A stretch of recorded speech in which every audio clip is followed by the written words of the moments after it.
저에게 주어진 시간이 약 10분 정도인 것 같고요. 그래서 저는 이제 큰 틀에서 교육부의 국가 수준의 기초학력 보장 교육 정책에 대해서 말씀을 드리고, 또 그간 저희가 또 견지해온 기초학력 관련된 3단계 안전망에 대한 간략한 내용 소개를 오늘 참석해 주신 학습종합 클리닉센터 업무 담당하고 계신 회원과 이야기 나눌 네. 수 있는 그 시간 갖도록 하겠습니다. 우선 그 화면에 보여드리는 대로 기초학력 보장을 위한 그 국가 교육청 학교의 그런 지속적인 노력에도 불구하고 코로나19 장기화에 따라 일상적인 학교 생활의 어려움 등으로 인해서 모든 사회에서 기초학력 저하에 대한 우려가 높아지고 있는 상황입니다. 저희가 지난달에 발표를 했는데요. 2021년도 국가 수준 학업 성취도 평가 결과를 저희가 보도자료를 통해서 발표를 했습니다. 잠깐 내용을 네모 안에 이 표를 내용을 보시면 아시겠지만은 결론은 코로나19 이전인 19년 대비 20년도에 기초학력 미달 학생들의 비율이 큰 폭으로 증가하였고, 저희가 발표했던 21년도 자료도 여전히 20년도 대비 크게 회복하지 못하고 있는 그런 상태다라는 결과를 저희가 들여다볼 수 있었습니다. 최근에 기초학력 보장법이라고 하는 법령이 제정되어서 기초학력 보장에 대한 어떤 국가와 공공기관의 책무성이 강화가 되어 있고요. 기초학력 진단 결과를 토대로 해서 학습 지원 대상 학생들을 좀 체계적으로 지원할 수 있는 그런 법적 근거가 마련이 된 그런 상태입니다. 따라서 그간의 노력이라든지 교육적 성과를 분석해서 향후에 코로나19 재확산 등 불안정한 교육 여건에서도 학생들의 기초학력 보장을 위한 지원을 강화해 나갈 필요가 있는 시점입니다. 이에 따라 교육부는 기초학력 미달 학생들의 지원을 하기 위한 기초학력 진단 평가 도구를 제공을 하고 있습니다. 22년도 3, 4월을 지나면서 전국 초중고의 약 96.7%가 다양한 형태의 학교 급별로 또 학급별로 기초학력에 진단하는 평가들을 실시를 했고, 그 진단 학교 중에 88.7%가 국가 수준에서 제공하고 있는 그런 기초학력 진단보정 시스템상의 진단 검사지를 활용을 해서 기초학력 진단 그리고 그 진단 결과에 따라서 기초학력 집중지원 대상 학생들을 선별하고 있는 것으로 알아볼 수 있었습니다. 저희가 이렇게 진단에 따라서 선정된 학습 지원 대상 학생, 기초학력 미달 학생이라고 불리는 학습 지원 대상 학생들의 체계적인 그런 보정 교육을 실시할 수 있도록 다양한 컨텐츠라든지 시스템을 제공을 하고 있고요. 실제 이런 결과를 통해서 기초학력 미달 학생들이 연말에는 기초학력 어느 정도의 수준에 올라서서 재보정을 통해 가지고 기초학력 미달에서 이제 기초학력 도달로 저희가 올라설 수 있도록 지원을 하고 있습니다. 아울러서 저희가 그간 그 학생들의 국가 수준 어떤 그 평가에 대한 진단이라든지 평가가 굉장히 미흡했다라고 하는 여러 외부의 그런 지적들이 좀 많이 있었습니다. 그래서 저희가 매년 그 중3과 고2 학생 약 3% 표집으로 진행되고 있는 국가수준 학업 성취도 평가와는 별도로 올해 같은 경우에는 초등학교 6학년부터 중학교 3학년, 고등학교 2학년 학생을 시작으로 해서 24년도에는 초등학교 3학년부터 고등학교 2학년까지 자율적으로 참여를 하는 그런 자율평가를 저희가 평가도구를 전국에 있는 초중고를 대상으로 제공을 할 계획을 가지고 있습니다. 이 평가는 기존의 그 지필평가에서 벗어나서 컴퓨터 기반 평가로 이루어져 있고요. 단순히 지필평가에서 선다형 문제의 그런 정오 수준을 측정하는 것을 넘어서서 실제 학생들이 경험할 수 있는 그런 실제적인 맥락에서 다양한 평가 도구, 구현될 수 있는 컴퓨터 화면상에서 구현될 수 있는 다양한 평가 도구 유형을 통해서 학생들의 좀 역량을 다양한 다각도로 측정할 수 있는 평가를 저희들이 제공을 할 계획을 가지고 있습니다. 또한 지금 윤석열 정부에서 이야기하고 있는 AI 기반으로 한 저희들이 학력 진단 시스템을 25년도까지 교육부가 지금 추진하고 있는 교수학습 통합 플랫폼, 예전에는 KL 통합 플랫폼이라고 하는 이 교수학습 통합 플랫폼과 연계하여서 평가 시스템도 구축을 할 계획을 가지고 있습니다. 간략하게 교육부가 생각하고 있는 또 추진하고 있는 기초학력 관련된 정책과 또 기초학력 미달 학생들에 대한 지원 그리고 그런 선별을 위한 평가의 흐름에 대해서 말씀을 드렸고요. 두 번째로 앞서 말씀드렸던 대로 저희가 그간 견지해오고 있는 기초학력 미달 학생들의 대상으로 운영하고 있는 3단계 안전망에 대해서 간략히 말씀드리도록 하겠습니다. 많이 이 부분에 대해서는 많은 선생님들이 이미 알고 계실 텐데요. 간략하게만 말씀드리겠습니다. 우선 저희는 1수업 2교 강사제 수업 중에서 즉각적인 지원을 받을 수 있도록 하는 그런 기초학력 보장 선도 학교를 운영을 하고 있습니다. 방법은 기초학력 전담 교사 또는 강사들이 기초학력 미달 학생들을 대상으로 1대1 개별 지도 또는 수업 보조, 학습 심리 상담이라든지 혹은 방과 후 보충 지도 활동 등을 통해서 학생들의 학습 지원들이 즉각적으로 이루어질 수 있도록 지원을 하고 있습니다. 두 번째로는 이제 저희가 두드림 학교라고 하는 것을 전국 단위에 많이 지정해서 운영을 하고 있습니다. 학교 단위의 다중지원팀, 교감 선생님이라든지 담임 선생님, 교과 선생님, 상담, 특수, 보건, 영양교사 등으로 이제 구성을 할 수 있고요. 이런 학생들에게 이런 팀을 통해서 개별 학생들의 어려움을 겪고 있는 특성을 고려해서 지원할 수 있도록 하는 두드림 학교를 저희가 올해 6,000교 지정해서 운영을 할 수 있도록 지원을 하고 있습니다. 마지막으로 3단계가 지금 이제 선생님들께서 지금 운영에 직접적으로 참여하고 계시는 학습종합 클리닉 센터 부분입니다. 이 부분이 이제 학교 단위에서 지원의 한계가 있는 그럴 경우에 저희가 교육지원청 또는 뭐 교육청 단위 학습종합 클리닉 센터를 통해서 집중 지원과 또는 외부의 전문기관들과 연계한 그런 지원들이 이루어지도록 운영을 하고 있습니다. 제가 올해는 전국 193개소 운영을 목표로 지원을 하고 있고요. 표안의 내용을 보시면은 뭐 2개 시도이긴 하지만은 어떻게 운영을 하고 있는지에 대해서 간략하게 저희가 좀 표로 제시를 해드렸습니다. 이따가 저의 기초학력 보장 교육정책 2회 시간이 끝나면은 바로 그 이후에 기초학력 미달 학생, 지원 학생들에 대한 어떤 사회정서 역량 진단이라든지 학습종합 클리닉 센터 운영 사례들에 대한 사례 나눔 시간이 있는 것으로 보여집니다. 아마 이 시간대에 좀 더 구체적인 운영 사례들에 대한 그런 공유의 시간을 아마 가질 수 있을 거라 생각합니다. 저희가 올해는 특별히 이 학습종합 클리닉 센터를 중심으로 해서 학생 통합 진단 지원 체제라고 하는 것들을 4개소 저희가 좀 시범 운영을 하고 있습니다. 내용은 주로 이제 학습종합 클리닉 센터가 중심이 되고요. 그간에 좀 별개로 운영되어 왔던 뭐 심리정서 상담의 어떤 전문적 기관인 위센터라든지 아니면 뭐 학생 복지 쪽으로 따진다면은 뭐 다문화교육센터라든지 이런 그 유사한 지원이 좀 필요한 그런 유관기관들, 유관 센터들과 연계해가지고 학생들의 진단이라든지 또 학습 결손에 대한 지원 이런 것들에 대한 협력 모델을 찾는 그런 사업을 저희가 올해 4개소 4개의 교육지원청을 대상으로 시범 운영하고 있고요. 저희가 이 성과 분석을 통해 가지고 23년도에 조금 더 확대해 나가는 그런 계획들도 가지고 있습니다. 이렇게 저희가 지금 짧지만 3단계 안전망에 대한 내용들에 대해서 말씀을 좀 드렸습니다.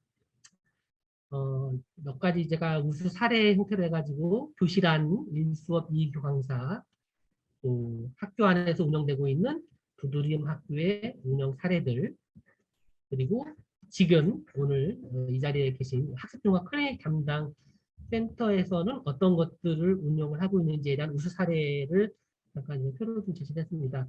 몇 가지 잠깐 본다면 충북 같은 경우에는 그런 그 찾아가는 1대1 맞춤형 학습 지원단 이런 것들을 운영해서 방과 후에 지원을 하는 이런 일도 좀 있고요. 또 경북 같은 경우에는 여기도 마찬가지입니다. 학교로 찾아가는 맞춤형 학습 서비스를 고등학교 1학년 단계까지 확대하는 내용들, 전문적인 치유를 위해서 경계성 지능이라든지 최근에 많이 이슈화되고 있는 경계성 지능이라든지 이런 학생들에 대한 전문적인 치유 기관과 연계한다든지 또는 난도, 읽기 곤란을 지금 집중적으로 치료할 수 있는 이런 전문기관들과 연계해서 운영하고 있는 그런 서울 지역의 사례 이런 부분들을 저희가 우수 사례로 한번 찾아볼 수가 있었습니다.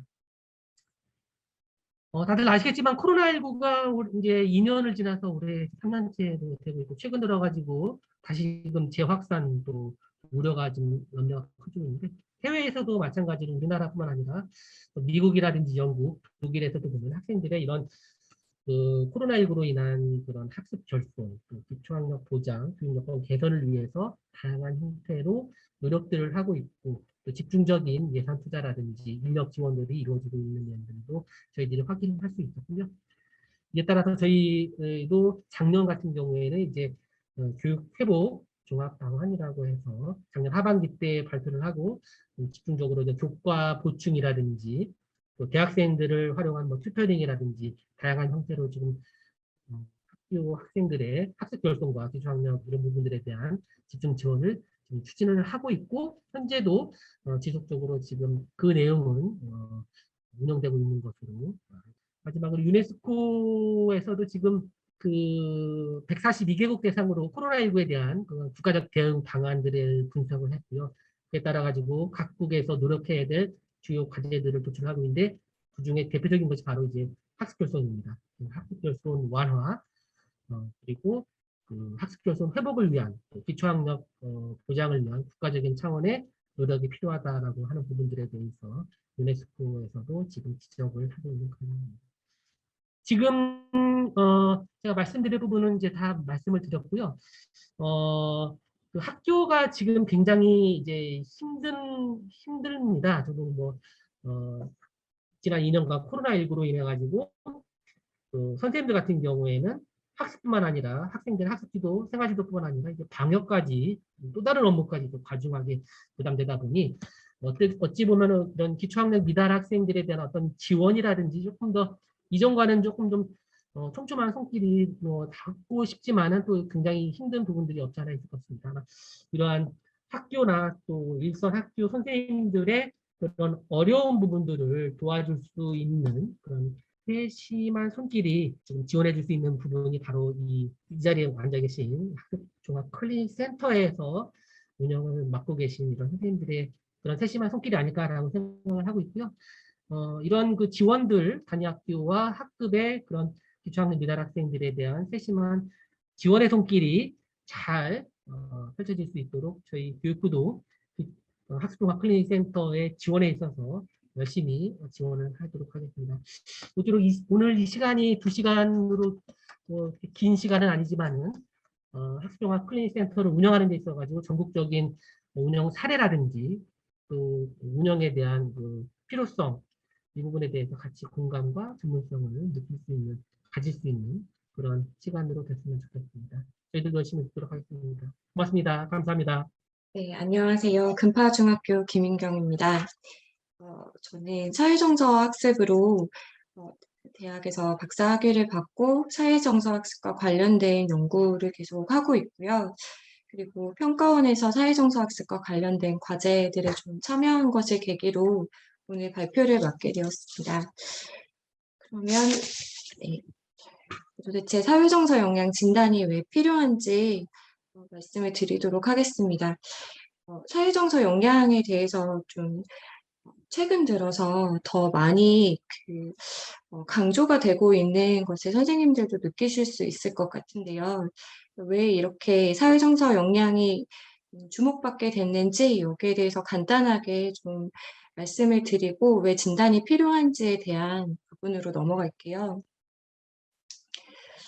1990년대 전까지만 하더라도 사회정서적 역량에 대한 정의적 영역, 정서적 영역 이런 부분에 대해서 교육 쪽에 관심이 많지는 않았었습니다.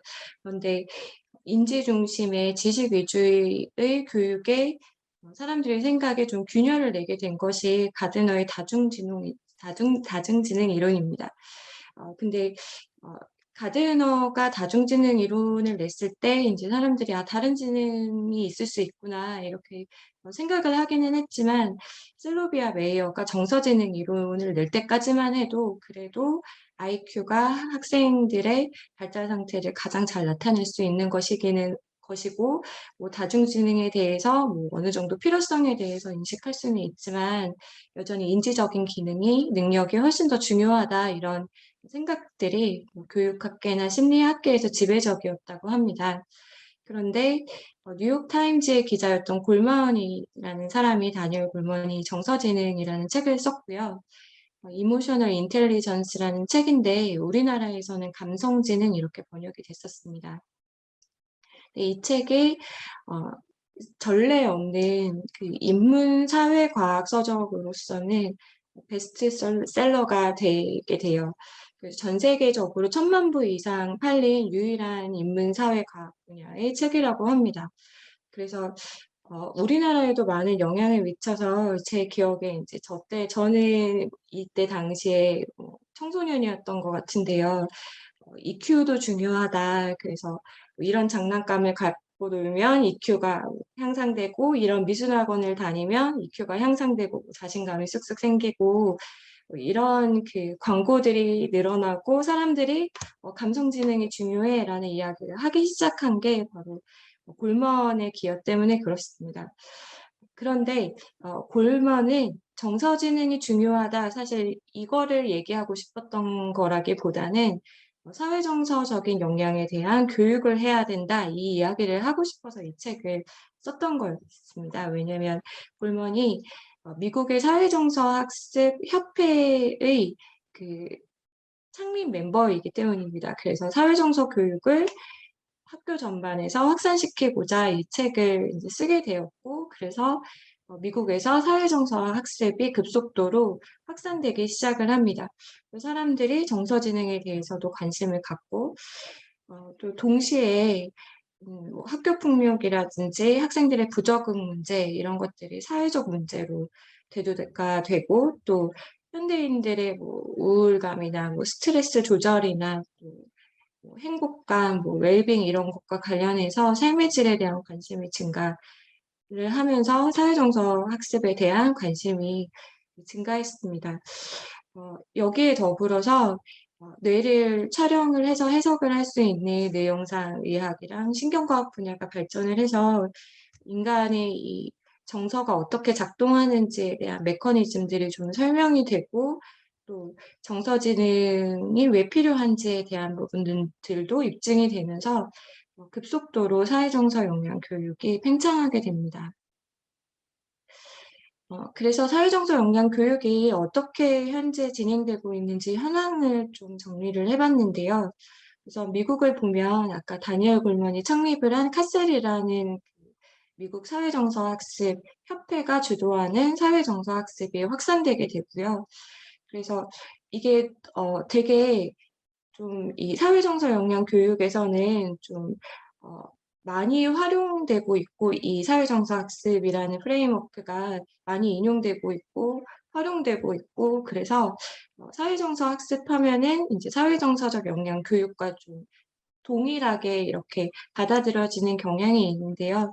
사회정서 학습만 이야기하면은 카셀이 체계화한 사회정서 교육을 의미합니다. 어쨌든 미국에서는 사회정서 학습이 매우 지배적인 그런 교육 경향이 되었고요. 그리고 이 카셀이 열심히 이제 노력한 결과로 연방정부에서 2004년에 아셀라라는 법이 제정이 됩니다. 그래서 연방정부 차원에서 사회정서 교육을 지원을 하게 되었고요. 그리고 모든 주가 아동의 사회정서 발달을 위한 교육 성취 기준을 마련합니다. 네. 그 성취 기준이 있다는 건 교사들이 아이들의 사회정서 역량을 발달시켜야 되는 의무를 갖게 됐다는, 책무를 갖게 됐다는 것을 의미하잖아요. 그래서 미국에서는 매우 대중적으로 학교에서 많이 쓰이고 또 대중적으로도 이 개념에 대해서 알고 있고 시스템도 많이 발전해 있는 그런 상황입니다. 다른 나라들을 보면 유럽이나 캐나다, 호주, 싱가포르 이런 국가들에서도 국가 수준 교육 정책에 사회정서 역량 교육이 반영되어 있는 걸 볼 수 있는데요. 특히 호주 같은 경우에는 플랫폼을 만들어서 모든 학교가 그 플랫폼을 통해서 사회정서적 역량 교육을 모든 교육 과정에 반영할 수 있도록 하고 있고요.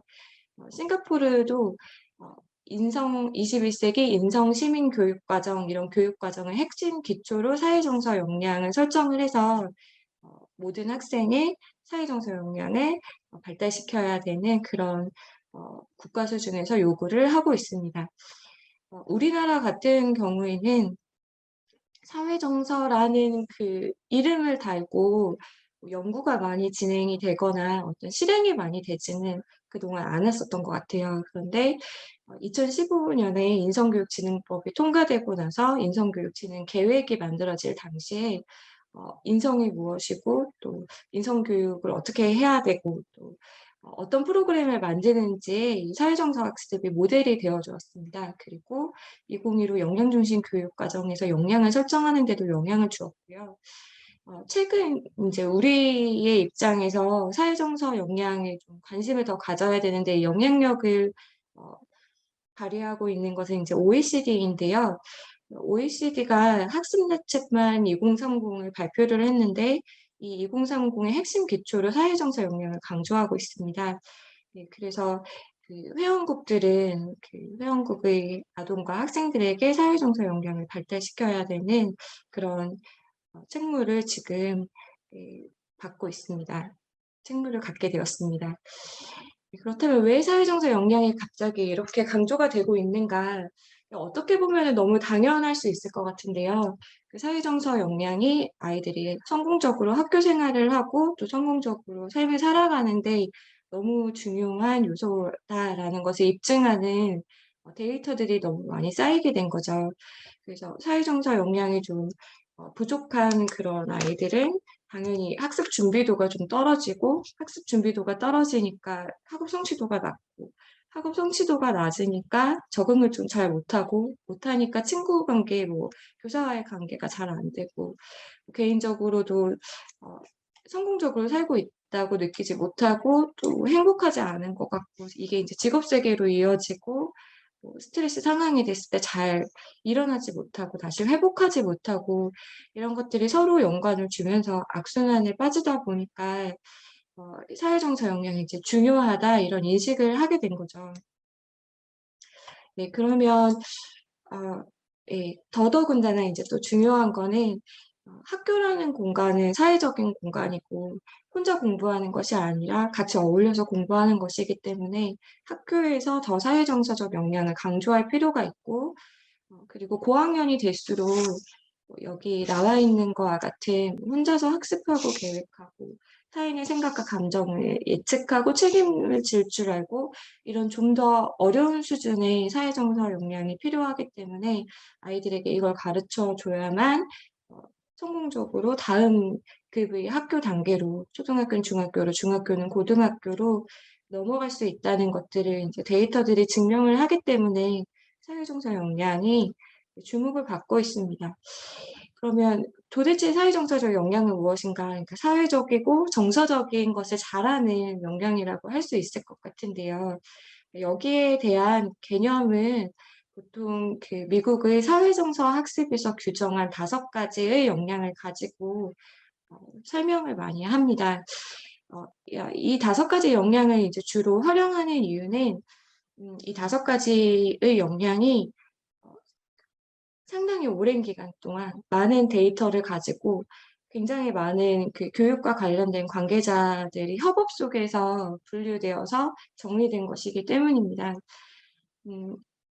자기관리, 자기인식, 자기관리 이렇게 해서 자기가 들어가는 자신과 관련된 것이 이제 2가지가 있고 그리고 인식과 관리 이렇게 해서 또 두 가지가 있는데요. 자신을 기준으로 하나 그리고 사회를 기준으로 하나 하면은 네 가지 영역이 생기죠. 그래서 자기 인식, 사회적 인식, 자기 관리, 사회적 관리, 관계 기술이 사회적 관리에 들어갑니다. 그래서 이렇게 네 가지 영역을 분류하고 난 후에 여러 그 연구 집단과 그리고 교육을 실천하는 집단에서 이것도 되게 아동이 성공적으로 살아가는 데 중요한 기술이다라고 하는 것들을 묶었더니 이제 책임 있는 의사결정 역량이 된 거예요. 그래서 이렇게 5가지 역량이 보통 사회 정서 역량을 가리킵니다. 예, 하나씩 보시면 각 역량마다 그 역량에 해당되는 주요 기술들을 포함을 하고 있어요. 그래서 예를 들어서 자기인식 역량이면은 자기 정서 이해하기, 자기 가치 강점 이해하기, 마인드셋 지니기, 자기 효능감 지니기 이런 역량이자 기술이 자기인식 역량 안에 포함이 됩니다.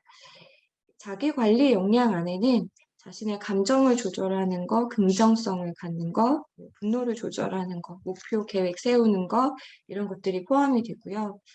그리고 사회적 인식 안에는 존중하기, 공감하기, 감사 표현하기, 이 조망조용이라는 거는 역할을 이렇게 입장을 바꿔서 생각할 수 있는 것을 의미하죠.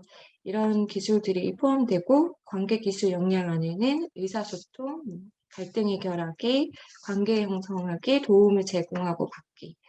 마지막으로 책임 있는 의사결정 역량 안에는 공동체 일에 참여하기, 사회적 의사결정하기, 비판적 사고하기, 윤리적 성찰하기 이런 역량들이 들어갑니다.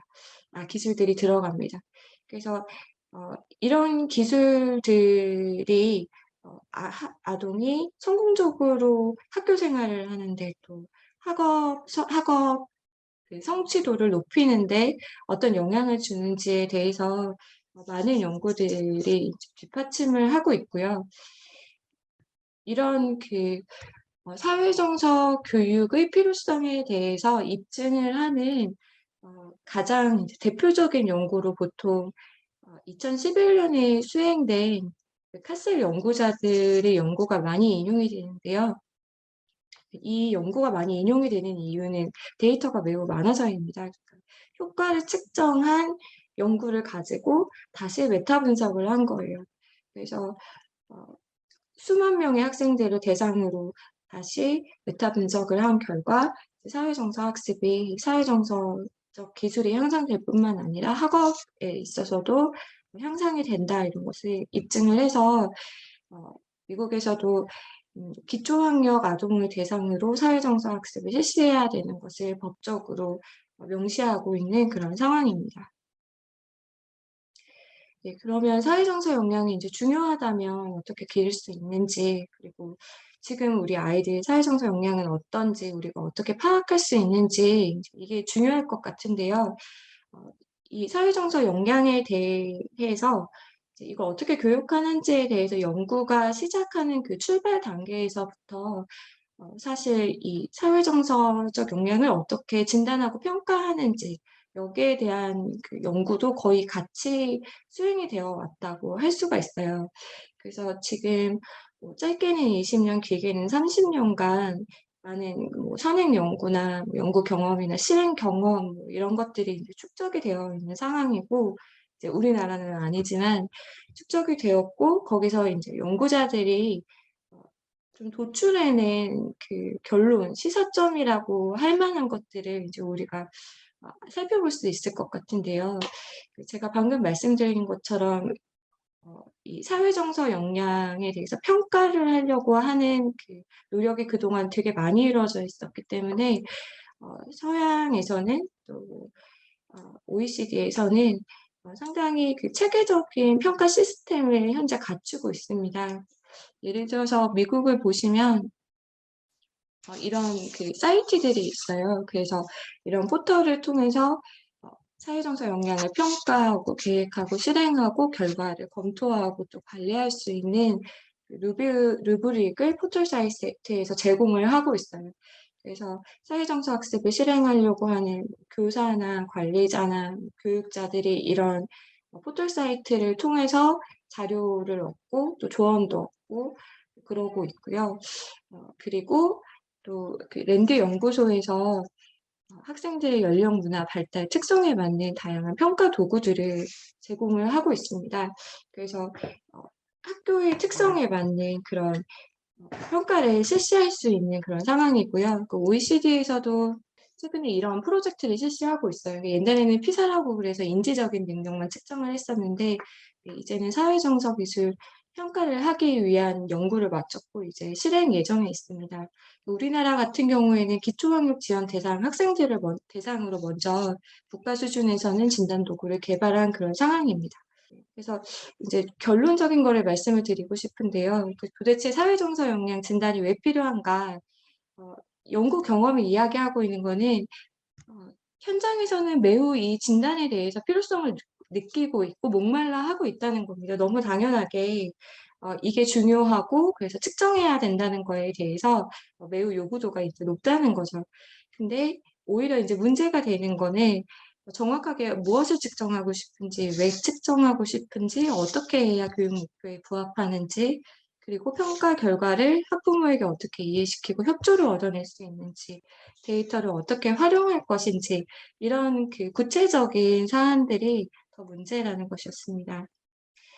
실제 먼저 이제 평가를 해본 데에서 나온 그런 경험을 보면 이제 학생들을 대상으로 사회정서 역량을 평가했을 때 점수가 낮게 나오면 뭐 학부모나 아이나 두려움을 가질 수 있고 또 불만을 가질 수 있고 이게 점수가 공개가 될까 봐 그리고 내가 이런 아이인가 이렇게 수준이 낮은 아이구나 이런 선입견을 가질까 봐 불만을 갖기도 하고 또 섣부르게 진단을 했을 때 타당하지 않은 결과가 나오기도 하고 아무 별거 없이 그냥 평가로 끝나는 경우도 많고 학부모님이 화가 나서 되려 그 진단한 사람에게 뭐라고 할 수도 있고 이런 문제가 많이 발생을 할 수가 있습니다. 이제 흔히 오해가 될 수 있는 것 중에 가장 흔한 거는 우리 이미 이제 정서행동 진단 그 특성 검사는 하고 있잖아요. 그리고 시중에 보면 어떤 그뭐 장애가 있거나 조절 문제가 있거나 이런 학생들을 판별해내기 위한 진단 검사는 많이 있는데 사실 사회정서 역량에 대해서 평가를 하려고 하는 거는 그걸 진단에 대해서 문제아들을 걸러내려고 하는 그런 평가가 아닌 경우가 대부분이거든요. 보통 교육의 목적은 이 평가를 통해서 교육 변화를 위한 데이터로 활용하려고 하는 것이기 때문에 이 목적을 분명하게 교사가 인지하고 그리고 그 대상 학생과 학부모와 소통을 하는 것이 매우 중요합니다. 그래야 그 의도치 않은 부정적인 결과를 최소화하고 에너지를 들인 것에 대한 낭비를 방지를 할 수 있습니다. 뭐 아동의 사회정서 능력을 바로 물어보거나 물어보지 않아도 사실 교사로서는 파악을 보면은 이제 할 수 있는 경우도 있기는 하죠. 그치만 적절한 도구를 통해서 이런 진단 도구를 잘 활용을 한다면 우리가 어떤 수준에서 교육을 시작해야 되고 어떤 기술에 더 초점을 맞춰야 되고 또 어떤 지금 이제 실행하고 있는 교육에 대해서 계속해서 검증을 해 나갈 수가 있으니까요. 그래서 어떤 교육이 더 효과적인지를 확인할 수 있기 때문에 이 기초학력 대상의 학생들을 대상으로 하는 어떤 교육적 노력들이 효과를 거두고 어떤 결실을 맺으려면 평가를 하는 것이 매우 필요하다고 생각이 듭니다. 평가를 통해서 아이들에 대해서 새롭게 이해하고 그게 교육으로 이어져서 좋은 더 효과적인 교육 실행이 될 수 있기 때문에 필요하지 않나 이렇게 말씀을 드리고자 합니다. 제가 시간을 지켰는지 모르겠는데 이상으로 발표를 마치겠습니다. 감사합니다.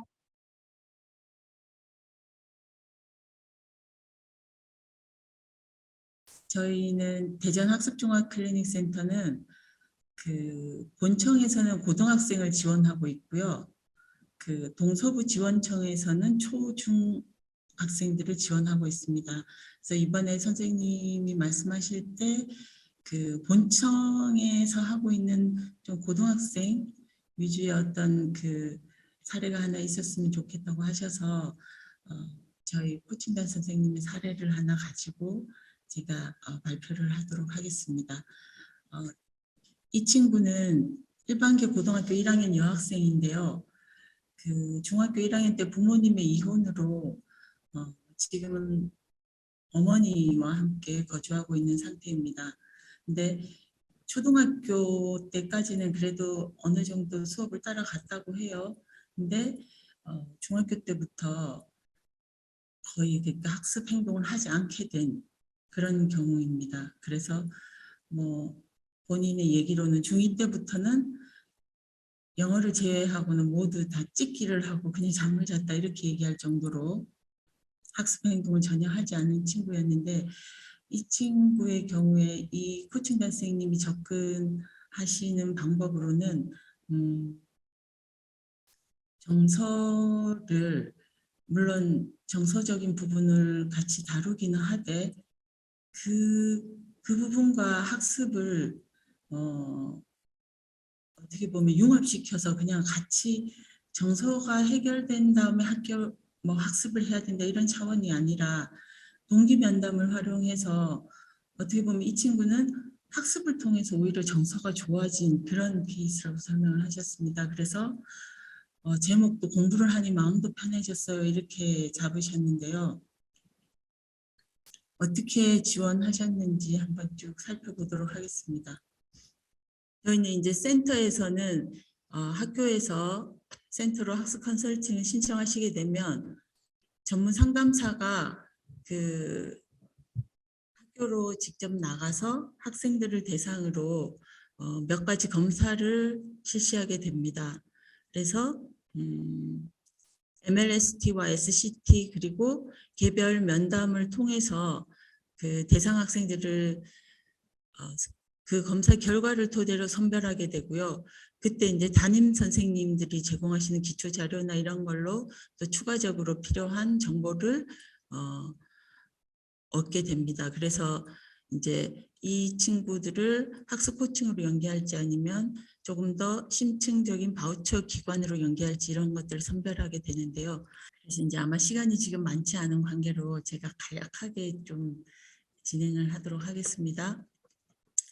먼저 이 친구 같은 경우는 처음 4명의 친구들을 집단 코칭으로 진행을 하게 되었습니다. 그러니까 서로 이렇게 좀 코드가 맞는 친구가 있기도 했고요.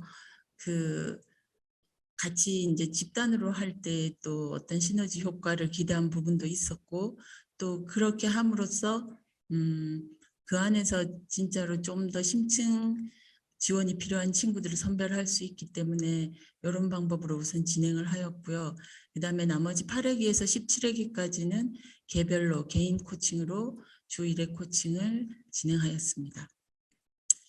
그 코칭 선생님이 많이 신경을 쓰신 부분은요. 학습 행동화 강화를 학습 행동화라는 게 이제 학습을 하도록 하기 위해서 코칭이 없는 시기 동안에는 노트 필기와 관련된 과제를 주셨대요.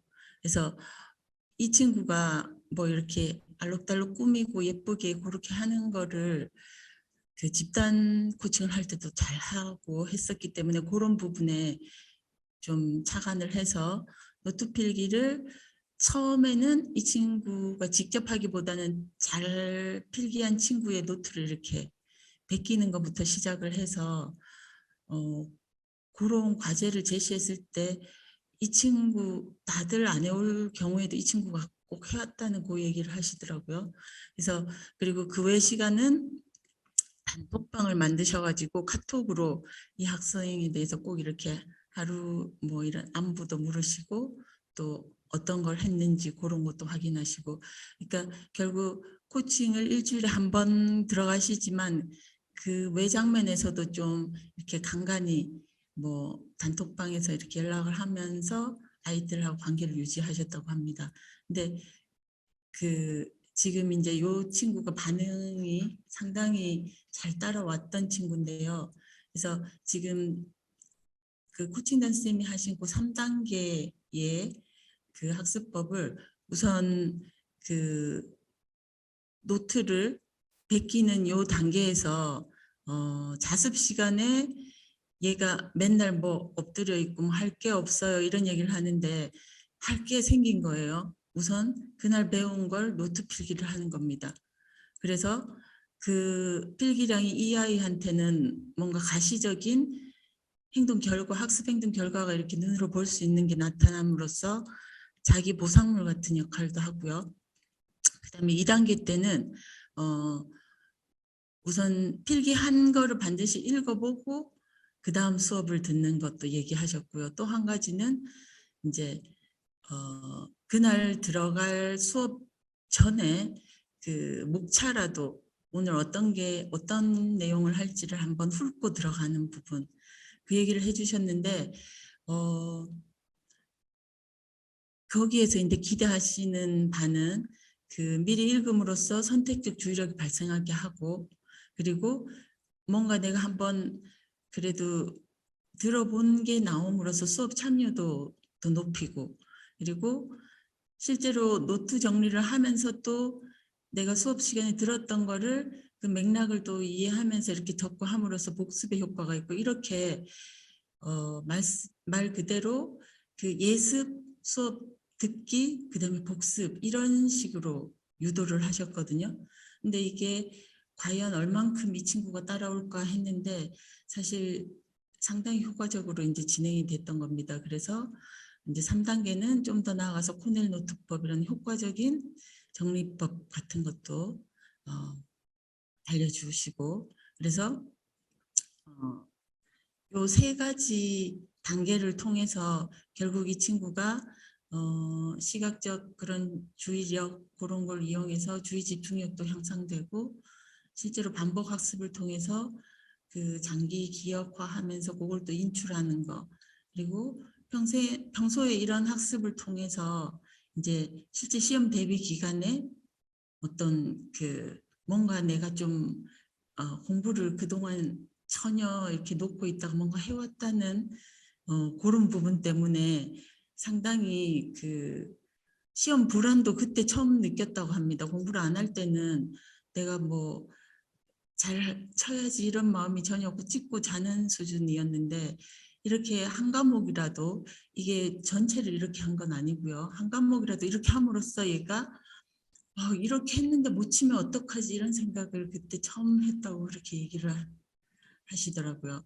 그래서 이제 사실 센터에서 저희가 이제 검사 결과로 이렇게 나왔을 때는 금쪽이가 제가 금쪽이를 요즘 워낙 그 많이들 보셔서 금쪽이라고 표현을 했는데 이 친구가 처음부터 이렇게 적극적으로 했던 건 아니고요. 엄청 수동적인 자세로 사실은 시작은 했는데 그 MLST 결과에서도 여기 보시면 아시겠지만 성격 특성, 정서 특성, 동기 특성 이게 다 나오거든요. 근데 정서적으로 지금 T 점수가 이 정도면은 엄청난 극단 점수잖아요. 그죠? 그리고 회피 동기도 상당히 높게 나오고 전략은 뭐라고 할 것도 없이 이렇게 아주 이렇게 깔려 있는 그런 점수인데 이 친구가 물론 선생님이 이런 코칭을 진행하시면서 정서적인 부분도 같이 가시긴 하셨지만 선생님 그 코칭 단스님의 말씀으로는 동기 면담을 통해서 이 아이의 그 양가 감정을 건드림으로써 진짜로 변화를 보여준 그런 케이스라고 설명을 해주셨거든요. 그러니까 공부를 못하는 게 아니라 네가 공부를 안 한 거기 때문에 공부를 함으로써 학습에 대한 성공적인 결과를 얻을 수 있다. 이런 부분을 이제 강조를 하신 거죠. 그 동기 면담을 통해서. 그러니까 처음에는 그 MI를 아시는 분들도 계시겠지만 이 아이의 단계를 우선 살피셔야 되거든요. 그래서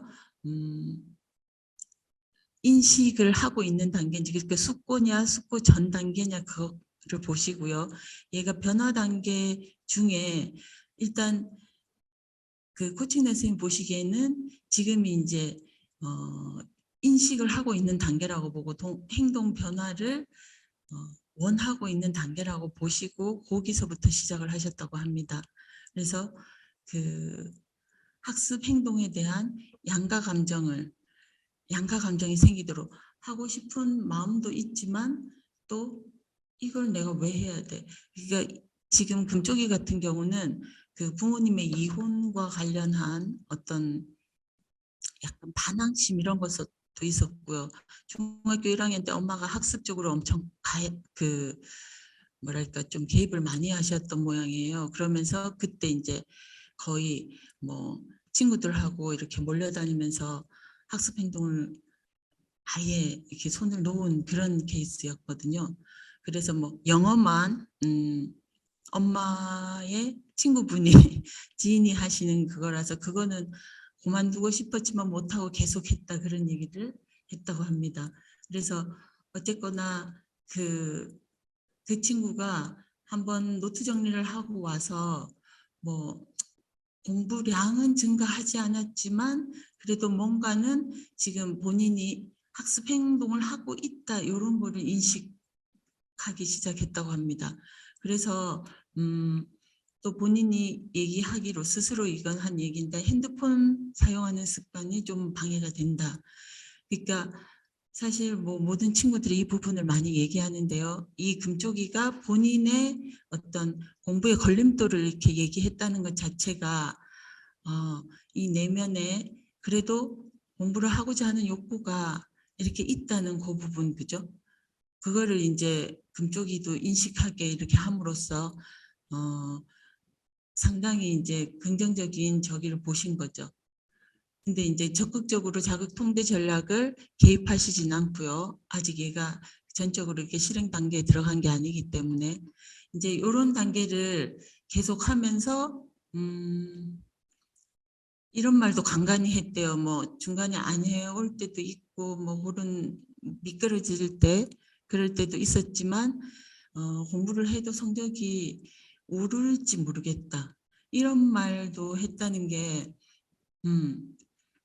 그 코칭 선생님 입장에서는 이 아이의 이제 그 성공 경험이 없다 보니까 본인의 학습 효능감에 대한 어떤 확신이 없고 그런 부분에 대해서 이제 이야기를 해 주시면서 자기의 변화 능력을 신뢰하도록 예, 이런 부분에도 이제 개입을 해 주시고요.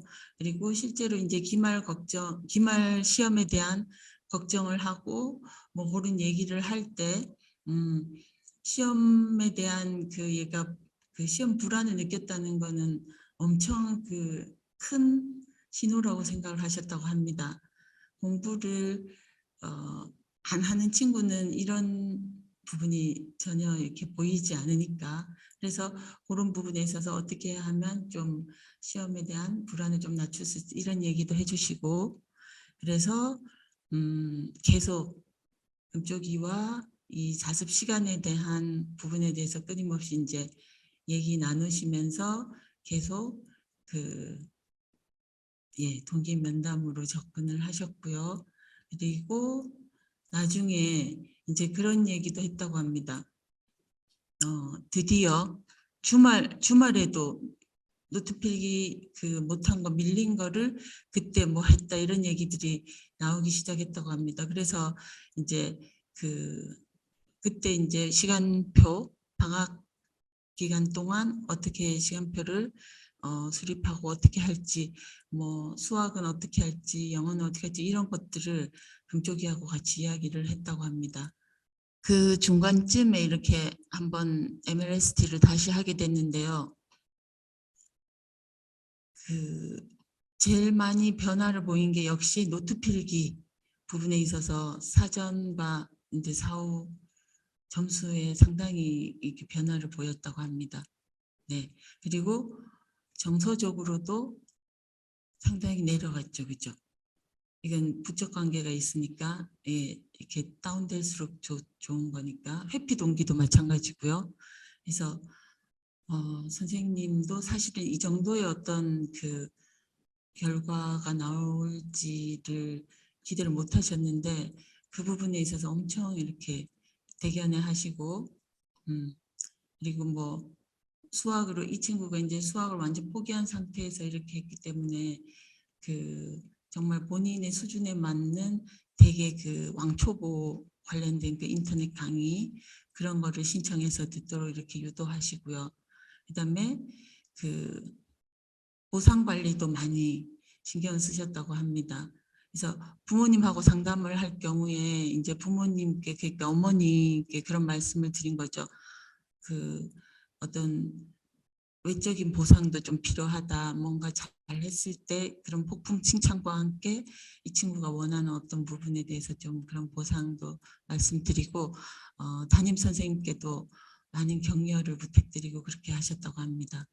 그 금쪽이가 놀랍게도 또 노트 정리 과목을 한 과목 더 증가시켜 처음에 하던 그 한 과목에서 한 과목을 더 증가시켰고 본인이 이제 뭐 계획표대로 이렇게 해서 되게 그런 부분을 자랑하면서 엄마가 사실은 그 처음에는 엄마께 이런 사실을 알리고 싶지 않아 하더라고요. 자기가 뭘 하면 엄마는 그 부분에 대해서 더 막 좀 개입을 하고 뭔가 왜 이제는 안 하느냐 이런 잔소리를 많이 하고 하셨다고 하는데 그 부분을 좀 줄여 주십사 이렇게 말씀도 드리고 엄마도 실제로 이제 그 금쪽이 하는 모습에 뭘 보고 약간의 그 개입을 줄이려는 조심하시는 이런 모습이 보였다고 합니다. 그 중간고사에 대한 이제 본인의 자평을 하긴 했는데 사실 뭐 그 전에 선생님이 말씀해 주신 여러 가지 그런 과목별 시험 대비 방법 이런 거는 하지 않았다고 해요. 근데 그렇지만 본인이 시험에서 찍지 않고 시험 과목을 풀었다는 거에 대해서 엄청 뿌듯하다는 그런 말을 했었고요. 대학 진학도 좀 더 그 구체적으로 선생님하고 고민해 보기로 그렇게 이야기를 했다고 합니다. 그리고 금쪽이 어머니와 담임선생님께 또 이런 변화에 대해서 또 관심을 부탁드리고 격려를 아끼지 않도록 말씀드렸습니다. 그래서 이제 계속 학습 시간이 증가하고 뭔가 주말에 도서관에 갔다는 보고도 있고 이게 실은 저희도 예상을 잘 못했던 부분인데 이전에 또 그 또래 친구가 있었어요. 이렇게 그 친구와 이제 그 친구에게 어떻게 보면 금쪽이가 노트도 빌리고 도움을 받는 그런 상황이었거든요. 근데 그 친구의 영향도 상당히 많이 받고 같이 이렇게 관계 형성이 돼서 도서관에도 가고 그런 거를 같이 했다고 합니다. 이 부분에 있어서 이 코칭단 선생님의 또 특화된 그 파워풀한 능력도 있으셨지만 무엇보다도 그 금쪽이가 이걸 엄청 잘 따라와 준 거거든요. 그래서 3차 평가 결과에는 정서는 더 안정적이고 그 다른 전략도 상당히 같이 많이 올라왔습니다. 그래서 1차, 2차, 3차 이렇게 비교했을 때 제가 봐도 약간 드라마틱한 변화가 있었네요. 그죠? 본인 스스로도 그 부분에 대해서 이렇게 물론 이건 처음 한 과목에서부터 시작을 한 겁니다. 근데 그 비록 한 과목이었지만 단기 과목이었고 그렇지만 이 친구가 자기에 대한 개념이 달라졌다고 할까요? 그러니까 표현을 하는데 자기가 공부를 안 하는 아이에서 뭔가를 하는 아이가 자기도 뭔가를 하는 아이다 이렇게 얘기를 했는데 그러니까 공부를 하면서 오히려 정서적인 부분도 더 뭐랄까 좀 항상 좀 뿌듯하다 뭐 이렇게 그거에 대해서 마음이 편해졌다 이런 표현을 선생님께 했다고 합니다. 그래서 그 이제 마무리를 하면은 결국은 노트 정리를 함으로써 실제로 그 학습을 하는 데 있어서 집중을 하고 그 수업 시간에 그 제대로 듣고 그걸 또 바로 그날 한 걸 그날 이렇게 노트 필기를 함으로써 이게 1년의 뭐 그 과정이죠. 그죠? 예습, 수업 듣기, 복습이 같이 이루어진 이런 경우였고, 이번에 이제 이 친구 말로는 성적도 많이 오른 거죠. 그죠? 세 과목에 5등급 이상의 결과가 나왔다 하면. 그리고 어머니께서 신형 핸드폰으로 교체를 또 해주셨대요.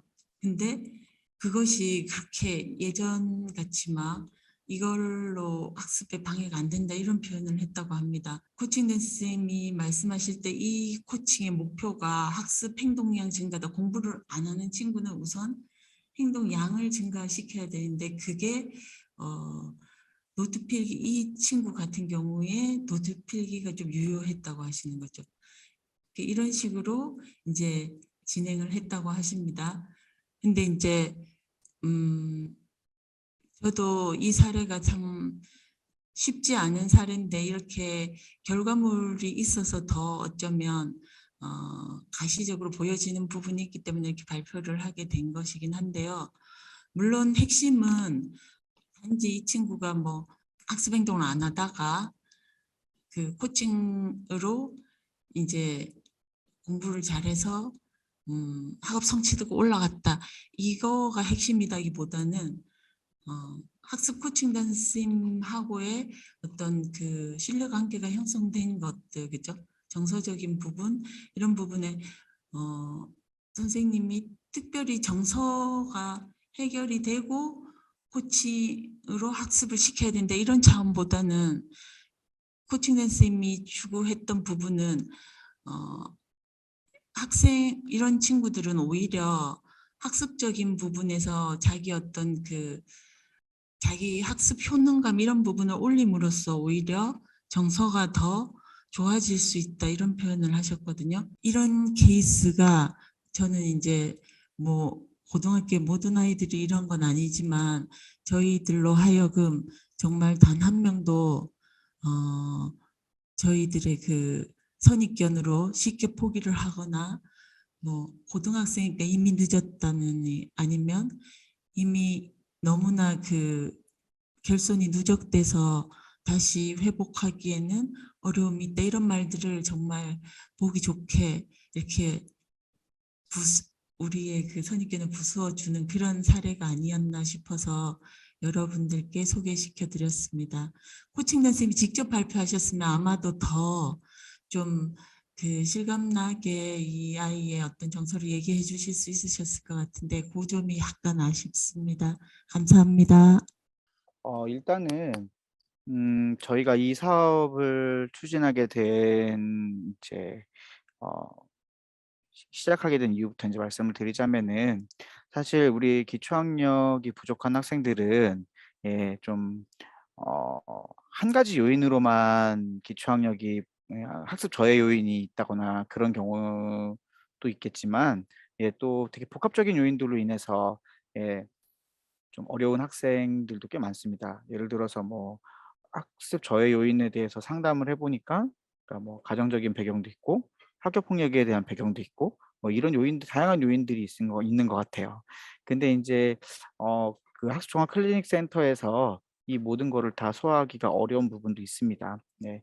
그래서 인제 이게 근데 이렇게 지금 이런 사업 정책적인 제안이 나왔던 거는 작년에 교육 회복 종합 방안이라고 해서 코로나19에 따른 이제 학생들의 학습 결손과 심리 정서적인 결손들을 갖다가 인제 회복시키기 위한 그런 저희가 방안을 교육부 차원에서 내놨는데 거기에 인제 위원회가 있습니다. 교육회복지원위원회라고 있는데 위원회에서 학생들을 통합적으로 진단하고 지원할 수 있는 그런 교육청, 교육지원청 차원의 그런 사업이 제도가 필요하다. 이런 이제 건의를 해 주셨고 저희가 그걸 검토해서 그렇게 해서 이제 시범 사업을 올 22년도에 반영해서 운영을 시작하게 되었습니다. 현재 서울에 3개, 그다음에 부산에 하나, 그다음에 충남에 하나 이렇게 해 가지고 총 5개 교육지원청에서 이 사업을 하고 있고요. 교육지원청 단위에 인제 저희는 중점으로 다루는 건 기본이 되는 거는 바로 인제 기초학력 이제 저해 요인을 학습 저해 요인을 저희가 인제 회복시키기 위한 그런 쪽으로 초점을 봐 주시면 될 것 같고요. 그래서 학습종합클리닉센터를 중심으로 해서 뭐 위센터라든가 뭐 다문화 교육센터라든가 아니면 교육복지 사업이라든가 아니면 학생 건강정신지원센터 이런 각각의 이제 센터들이 하고 있는 일들을 갖다가 이제 유기적인 협력을 통해서 그래서 저희가 이제 어떻게 하면은 학생을 통합적으로 진단 지원할 수 있을까 하는 그런 시범 사업이고요. 학생별 사례 관리를 통해서 우리가 지금 진단 지원을 하려고 하는 거기 때문에 아무래도 좀 다양한 모델이 나올 수 있을 것 같습니다. 그다음에 이제 여기 보시면은 이 또 가장 이제 센터에 계시는 분들께서 궁금해하시는 부분들이 그 연계 협력이 인제 어떻게 이루어지는지에 대해서 궁금해하실 것 같아요. 그래서 인제 저희가 뭐 다양한 사례가 있을 수 있겠지만 현재 저희가 기획한 부분으로는 첫 번째 통합형, 조직과 공간을 결합 운영하는 방법. 두 번째는 협업형, 조직은 분리 운영하되 협업 체계를 구축하는 방법. 그다음에 세 번째는 독립형. 이거는 인제 우리가 학습 클리닉 센터, 위센터 뭐 이런 협의나 이런 거 없이 그냥 우리가 그 학습 종합 클리닉 센터에서 외부의 어떤 전문 상담이나 임상 심리사라든가 이런 분들을 갖다가 이제 별도의 팀을 갖다가 인제 모셔와서 그래서 센터 안에 인제 두게 하는 그런 방법이라고 보시면 되겠습니다. 근데 주로 가장 지금 현재 현실적으로 가능한 부분은 세 가지 안 중에는 협업형이라고 좀 볼 수가 있는데요. 아무래도 위센터의 기능 뭐 아니면 다문화 센터의 기능 이 부분들이 상당히 전문화되어 있고 우리 학습 종합 클리닉 센터도 전문화되어 있는 부분이기 때문에 이 각각의 센터를 갖다가 하나로 통합하기에는 쉬운 부분은 아닌 것 같습니다. 그래서 통합 사례회를 정례화해서 그렇게 해서 우리가 위센터를 통해서 얻을 수 있는 학생 지원 정보를 받아서 우리 학습 종합 클리닉 센터 예산으로 그 학생을 지원해 준다. 이런 개념으로 보시는 게 현재로서는 가장 좀 현실적으로 우리가 할 수 있는 방안일 것 같습니다. 그래서 질문들을 보니까 "조직이 갑자기 합쳐지면은 문제가 되지 않겠느냐." 뭐 이런 질의도 있으셨어요. 있으셨는데 단순하게 무조건 조직을 합치고 인력을 합치고 이러려는 의도보다는 예 이렇게 좀 두 번째 방법처럼 협업형처럼 각 센터가 갖고 있는 전문화된 부분들을 같이 협의를 통해서 그래서 인제 도움을 받고자 하는 거고요. 그렇다고 해서 학생을 저희가 뭐 가능하다면은 학생을 만약에 뭐 학교 폭력에 의해서 어 그 학습 저해요인이라는 게 주된 요인이라고 판단이 된다면 위센터에서 인제 담당해 주신다면 참 좋겠지만 위센터나 이런 센터들도 지금 상당히 많은 과업을 수행하고 계시기 때문에 그 부분이 어렵다면은 거기가 가진 노하우를 저희가 인제 조언을 받아서 그래서 학습종합클리닉센터에서 인제 외부 기관의 학생을 상담 지원을 연계한다든가 뭐 이런 부분들도 우리가 좀 생각할 수 있는 방법이라고 볼 수 있겠습니다. 대부분의 질문들이 내부적인 어떤 학습 종합 클리닉 센터에 대한 내부적인 좀 어려움 그다음에 그런 부분들이 또 근무 여건 이런 부분들도 좀 있으신 것 같아요. 그래서 그 부분들은 저희가 아까 이영태 박사님께서 말씀하신 대로 예 시도교육청 장학사님들과 협의해서 좀 더 개선할 수 있는 방안이라든가 이런 부분들을 조금 같이 모색해 보도록 하겠습니다. 네. 어 점점 어떤 질문 중에 하나는 또 "지원 학생의 범위가 너무 넓습니다." 이런 질문들도 해 주셨어요. 근데 아무래도 학습 종합 클리닉 센터가 어떻게 운영돼야 되는지 사실 학교 현장에 계신 분들은 어떤 학생을 센터에다가 의뢰를 해야 되는지 어 그런 부분들이 좀 모호하실 수도 있고 그러는데 일단 저희 교육부가 가진 기본 방침은 학교의 지원으로 한계가 있는 학생을 대상으로 해서 우리 학습종합 클리닉 센터에 계신 분들이 전문적인 지원을 하실 수 있도록 하는 것을 저희는 학생 지원의 범위로 삼고 있습니다. 그래서 그런 부분들은 저희도 인제 9월 달에 올해 9월 달에 그 기초학력 5 개년 종합 계획이 나오거든요. 그래서 그 종합 계획에 좀 더 구체적으로 담아서 그래서 시도교육청이 그 범위 안에서 학습종합 클리닉 센터도 운영을 할 수 있도록 그렇게 노력하겠습니다.